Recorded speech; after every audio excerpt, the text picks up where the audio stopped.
C'est un plaisir de vous retrouver, mesdames, messieurs, bonjour. Le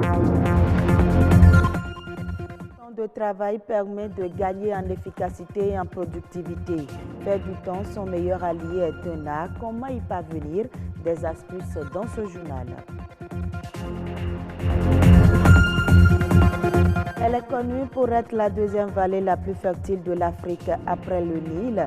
La vallée de Lomé dispose d'atouts naturels pour une agriculture durable.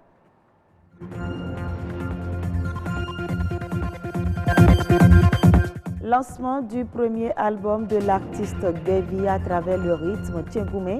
Il valorise le prestige artistique de les culturels Marie.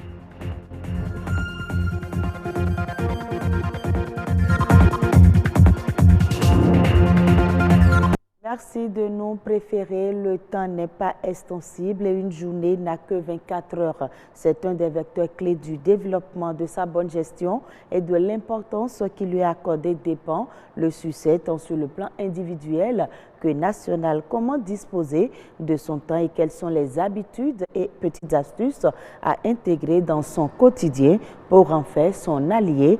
Rebecca Adinankou s'est penchée sur la question. Autant qu'ils sont, les Béninois reconnaissent l'importance du temps. Pour moi, le temps est tellement si important que j'arrive même plus à dormir la nuit. Parce que dormir la nuit, ça fait encore plein de temps.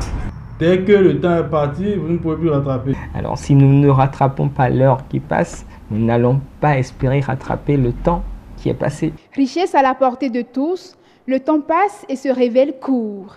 Pour atteindre ses objectifs, chacun s'y prend à sa façon. La gestion de mon temps se fait en fonction des tâches que j'ai accomplies. La principale chose que je fais, c'est que j'essaie de me fixer des objectifs. Au vu de ces objectifs, je planifie. Je m'organise bien pour que les objectifs que je me suis fixés soient atteints dans le délai que j'ai imparti pour chaque activité. Je suis consultante en festivité, mais ce qui veut dire que la cérémonie se passe toujours le week-end. Donc on a 48 heures pour satisfaire tout le monde. Et vous savez très bien, la cérémonie africaine avec la multitude de foules, les 48 heures sont insignifiants pour satisfaire mes clients. Donc quand je prends qu'en mangeant, même je calcule mon temps. En parlant, je parle plus vite pour récupérer mon temps. Time is money, disent les anglophones. Le temps fait partie intégrante du processus de développement d'une nation. L'Institut national de la statistique et de l'analyse économique publie en 2017 que sur 24 heures, seules 3 heures sont optimisées par les Béninois. La cause principale, c'est que le Béninois est dans un environnement où il n'y a pas assez de rigueur au niveau des différents responsables pour l'amener à pouvoir être plus pointué par rapport à son utilisation du temps. Mieux vaut tard que jamais. Pour une gestion optimale du temps, plusieurs méthodes existent. Nous allons proposer la méthode NERAC. La méthode NERAC, c'est N-E-R-A-C. Le N voudrait dire qu'il faut noter toutes ces activités dans une journée. Le E plutôt, c'est qu'il faut évaluer la durée nécessaire pour chaque activité. Après avoir évalué la durée nécessaire, il faut réserver le temps de sécurité pour gérer les urgences ou les embouteillages qu'il faudrait avoir. Le A, c'est arbitrer les priorités parce que vous avez une flopée d'activités, mais il faut pouvoir savoir celles qui sont prioritaires et les mettre en avant des autres.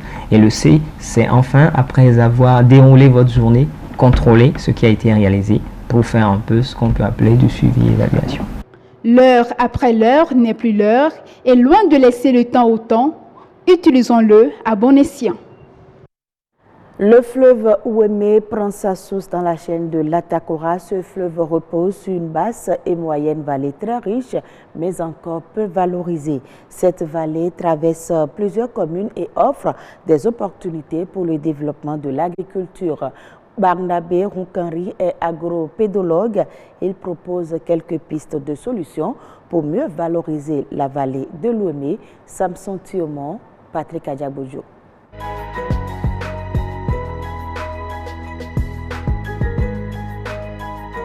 L'important de cette vallée, c'est sur le plan agricole. Toutes les activités agricoles peuvent se dérouler. Et nous avons la chance que cette vallée soit fertilisée chaque année par les eaux de ruissellement. Le cours d'eau, l'Ouémé, est un cours d'eau permanent. L'eau ne va jamais tarir de cette source-là. Donc on peut exploiter, on peut utiliser cette eau également à des fins agricoles. C'est un potentiel économique mais que nous exploitons mal. Nous allons créer des retenues pour garder l'eau et dès que la saison sèche s'installe, nous allons l'utiliser pour faire de l'agriculture à plein temps. C'est une solution de maîtrise d'eau. C'est à travers les retenues d'eau qu'on peut ouvrir ça et là dans les différentes communes parcourues par le fleuve Ouémé. Les terres contiennent de l'argile, c'est des terres hydromorphes. Quelle spéculation on peut faire sur ces terres pour tirer meilleur profit? Parce que la politique agricole existe, mais si on ne tient pas compte spécifiquement de cette zone pour élaborer une politique spécifique de développement de la vallée, on risque de ne pas atteindre l'objectif.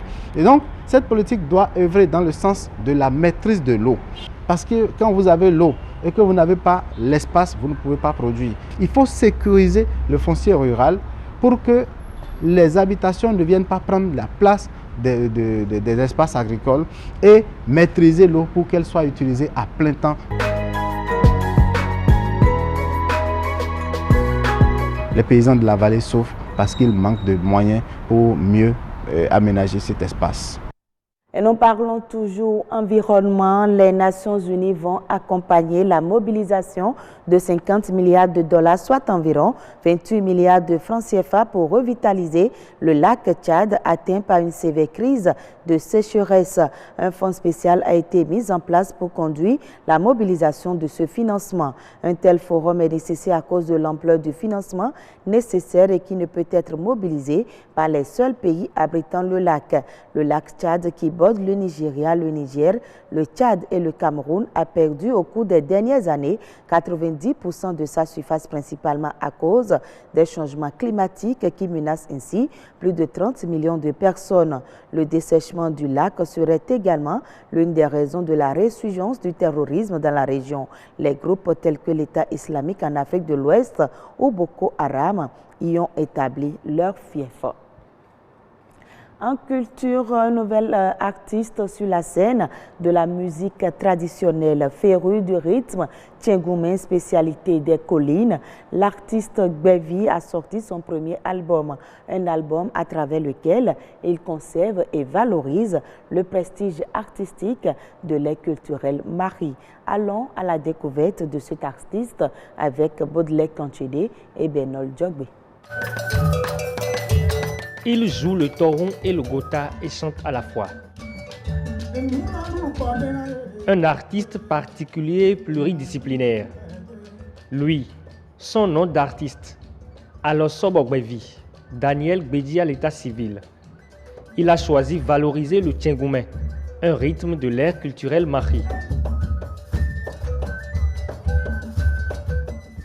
Voilà un tableau de prestations riche avec une technique dont l'artiste seul maîtrise le secret.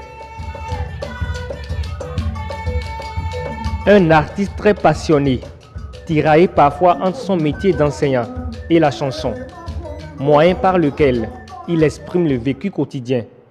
Je chante pour conscientiser la jeunesse. Je parle aussi quand le malheur frappe. Je trouve des chants, des expressions pour consoler ceux qui sont éplorés. Et je chante aussi pour qualifier les femmes. Les femmes, les chants d'amour, bien sûr. À travers son premier album composé de 7 titres qu'il vient de lancer sur le marché, intitulé Mikmezomaou Amari, qui veut dire « L'Éternel est mon berger », l'artiste ne laisse pas indifférent le public. Moi, ça m'a beaucoup impressionné parce que c'est un artiste, il fait un rythme que j'aime beaucoup. Le Tchengoumé qui est d'ailleurs le rythme de chez moi qui est Mari, il est en train de valoriser comme ça ma culture. S'il trouve un peu de financement, il pourra faire le rythme au rang donc de Bézé, de Alokon et pourquoi pas les dépasser. C'est une fierté pour nous de voir des frères qui nous emboîtent le pas. Nous autres, on a déjà emboîté les pas aux grands, aux aînés. Avec ce rythme dénommé Kouron, qui était joué autrefois lors des funérailles, Alosobo Gbevi plonge ses fans dans l'histoire et la culture Mari. Un style original, puisé dans le savoir-faire originel des précurseurs du Tchengoumé, comme Gbezi et Feu Alokon.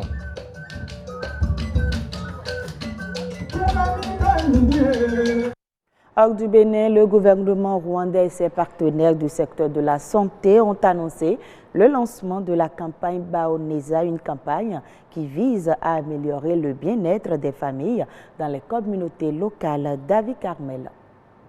La campagne combattra la malnutrition, les grossesses précoces, cherchera à augmenter le nombre de personnes pratiquant des méthodes de planification familiale à long terme et prendra d'autres mesures pour améliorer le bien-être social.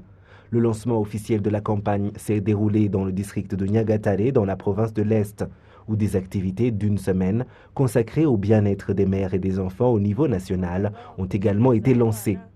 Les résidents de la localité ont salué ces initiatives, affirmant qu'elles contribueront à améliorer leur vie, et les plus hauts responsables gouvernementaux de la santé ont réitéré leur engagement à améliorer le bien-être social. Cette campagne de Bahoneza a été rendue possible par le ministère de la Santé, en collaboration avec la Fondation Imbuto, FDR et des partenaires du secteur de la santé, qui nous aident chaque année à rapprocher les services de santé de la population, comme indiqué dans le plan de 7 ans du chef de l'État. Cette année sera consacrée à la promotion de la propreté en tant que moyen de lutte contre les maladies et à la pratique de la planification familiale. Nous invitons donc les acteurs du secteur de la santé à fournir les meilleurs services possibles, dans les meilleurs délais et à utiliser correctement ces établissements de santé fournis. La campagne proposera des tests de dépistage des signes de malnutrition chez les enfants de moins de 5 ans, des conseils et des services en matière de planification familiale, de la vitamine A aux enfants de 6 mois à 3 ans et des médicaments pour lutter contre les vers chez les enfants de 1 an à 15 ans, de la farine pour bouillie à donner aux enfants de 6 mois à 5 ans. Les services seront fournis dans les établissements, les écoles et les centres de santé. Le programme Bahoneza durera 3 ans. Ainsi se referme ce journal. Mesdames, Messieurs, merci à vous de l'avoir suivi.